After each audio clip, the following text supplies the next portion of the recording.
Mais uma vez, bom dia a todos. Sábado de carnaval, né? A espiritualidade está atenta, chamando a nossa atenção que a gente tome cuidado, seja um pouco prudente. Yara, mas eu nem gosto de pular carnaval, vou ficar quietinha em casa. Só que a energia é densa. Do nada você tem uma irritação. Do nada você perde a paciência. Você não está lá bebendo, usando substâncias, fazendo as loucuras, mas às vezes a nossa vida mental está desprotegida. A gente tem batido muito na tecla pela insistência da espiritualidade de que a gente precisa ter uma defesa mental mais forte. Não adianta falar assim, Deus te abençoe, Deus te guie, Deus te proteja. É bonito, né? Mas às vezes é tão da boca para fora, é tão sem força, é tão sem energia, que nós parecemos hipócritas. Então é importante que esse reino de Deus, tão esperado, tão aguardado, seja para dentro, cada um do seu jeito, construindo sua fé, sua vontade do bem, seu sentido de justiça, cada um. Então a gente precisa de momentos de silêncio, de quietude. Eu acompanho muitas pessoas e hoje é muito comum a gente ter a ansiedade generalizada, ansiedade de várias formas. E uma das questões mais interessantes é a proliferação de pensamento. Parece que a nossa cabeça é uma enxurrada de ideias. Sinceramente, isso não vai mudar. Não vamos pensar menos. Isso até faz parte da evolução humana. O que precisamos é uma disciplina, uma ordem interna para dar conta desse volume. É um novo jeito que está anunciando de se pensar, de levar a vida. Então não vamos diminuir o tanto que pensamos, mas sim colocar pensamentos na ordem. Aquilo que eu vou dar atenção, aquilo que eu vou tirar atenção. Aquilo que eu preciso olhar, aquilo que é resíduo. E isso é uma tarefa muito psíquica, né, gente? Ninguém acompanha, é dentro. Então, vamos juntos, pedindo ao Pai esclarecimento para a nossa vida. A gente quer saúde, não tenha dúvida. Nós queremos um corpo mais vigoroso, mais disposto. Mas o que adianta ter um corpo vigoroso e disposto se o meu espírito está tão indisciplinado? Ainda tão rebelde com coisas tão pequenas, que a gente faça os dois caminhos juntos, a alma e o corpo, não é assim? Vamos juntos? Agora é um momento especial. A oração a gente para tudo. A oração com a vibração da música, para tudo agora. Agora fique em silêncio, fique em quietude e deixa que a energia de cura, a energia do nosso mestre esteja no seu campo. Vamos juntos, então, abrir o nosso dia, o nosso trabalho.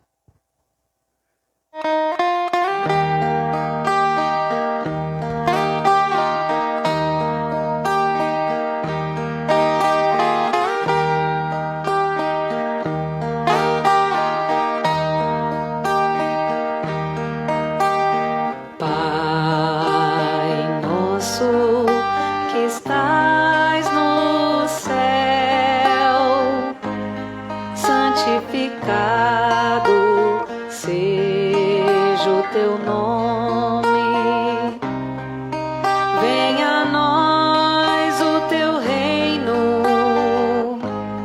e seja feita a tua vontade. Pai, meu Pai, meu Pai do céu, meu Pai do céu, eu quase me esqueci que o teu amor vela por mim, vela por mim, que seja feito assim.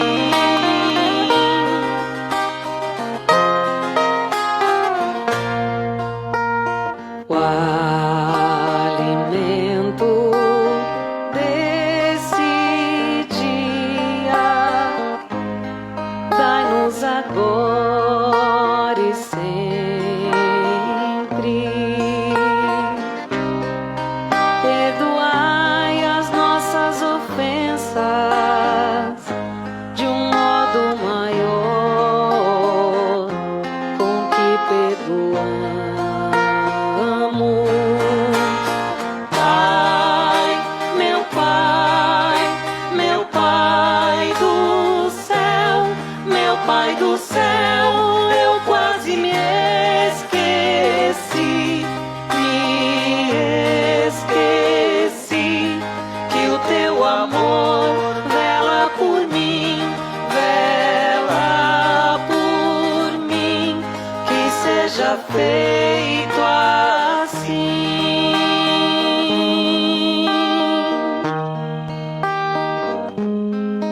o mal.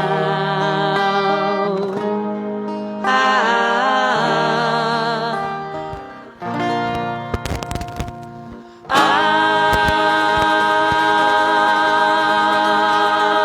amém. Vamos aproveitar hoje um trechinho do Evangelho segundo o Espiritismo, no capítulo 9, bem-aventurados aqueles que são mansos e pacíficos. Obediência e resignação, instruções dos Espíritos. Lázaro, Paris, 1863. A doutrina de Jesus ensina sempre a obediência e a resignação. Duas virtudes companheiras muito ativas da doçura, embora os homens erroneamente as confundam com a negação do sentimento e da vontade. A obediência é o consentimento da razão. A resignação é o consentimento do coração. Ambas são forças ativas, pois carregam o fardo das provas que a revolta insensata não suporta. Lindo, né? Obediência e resignação. Obediência, consentimento da lógica. Devo ou não devo? Convém ou não convém? Qual é a consequência se eu fizer isso ou se eu fizer aquilo? Mas a resignação é a mais difícil. Porque depende do coração. E o coração muitas vezes está em antagonismo com as seduções do mundo. O próprio Evangelho usa essa expressão, tá bom? Não é da Yara. Antagonismo com as seduções do mundo. Será que a gente sabe o que a gente sente? Às vezes eu pergunto para as pessoas, mas como você se sentiu em determinado fato? A pessoa vai com a lógica. Ela não consegue acessar que ela ficou muito com medo. Ela não consegue perceber que ali ela estava indignada, frustrada. Não consegue. E essa dificuldade da gente gerir as nossas emoções dificulta demais a gente entender o porquê que a gente tem que lutar. Estava escutando um padre falar, e ele dizia uma coisa, ele me tocou fundo, porque ele falou uma coisa seguinte, ele está com câncer. E perguntaram para ele, né, cadê o Deus, né, que não vai curar ele? Ele falou assim, é injusto cobrar de Deus uma coisa que fui eu que fiz. Fui eu que fumei por muitos anos da minha vida. Não é justo responsabilizar Deus pelos meus hábitos, pelas minhas escolhas. Então, eu peço a Deus a condição de levar com dignidade essa prova até o final. Ah, gente, isso é sentido da vida. Nós não vamos fazer a passagem em qualquer momento? Mais cedo, mais tarde? A questão não é a passagem, é a forma. O Chico já falava lá na época que as pessoas desencarnam mal.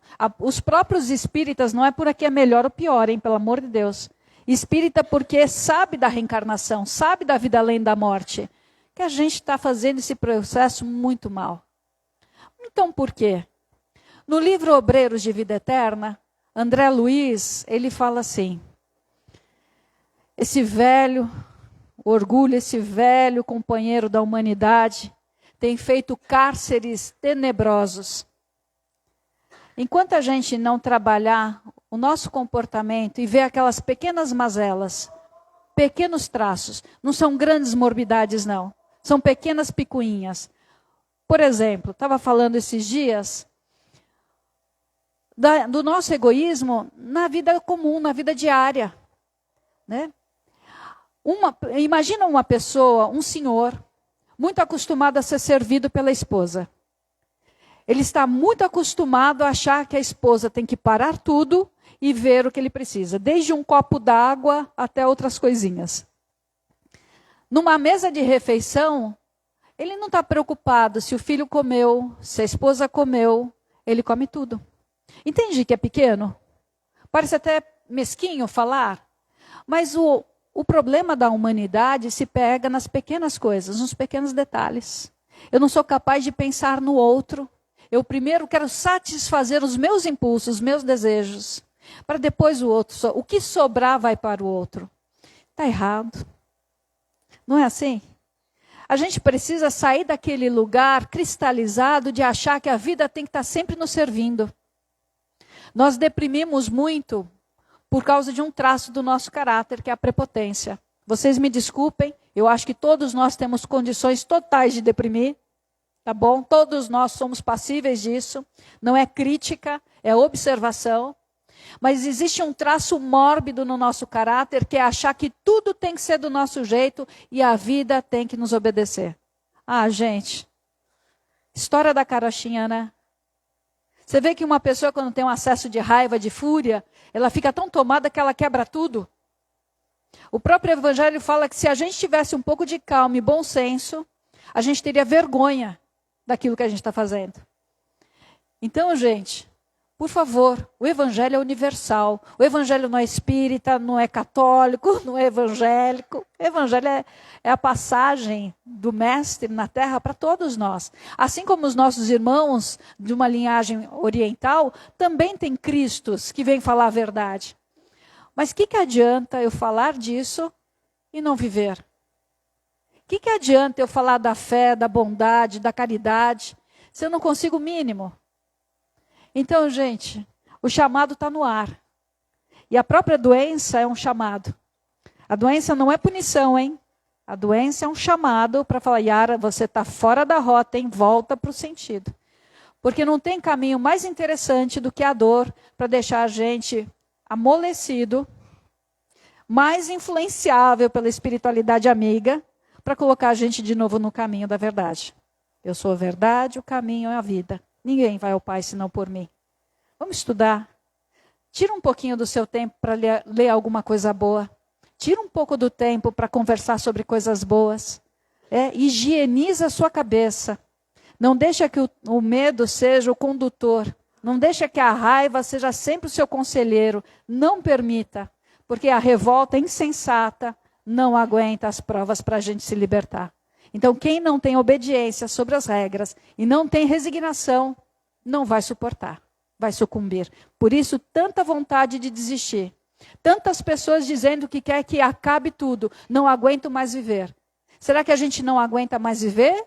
Ou a gente não está pronto para enfrentar o que a gente precisa resolver? Jesus nos inspire. Fale dentro do coração. Não fale só para a nossa doença, não. Fale para a nossa alma o que ela está precisando de antídoto para que a gente viva bem. Um ótimo dia. Bom carnaval. E que Jesus seja realmente o condutor dos nossos desejos. Muito obrigada a todos. Vamos começar a chamada já já.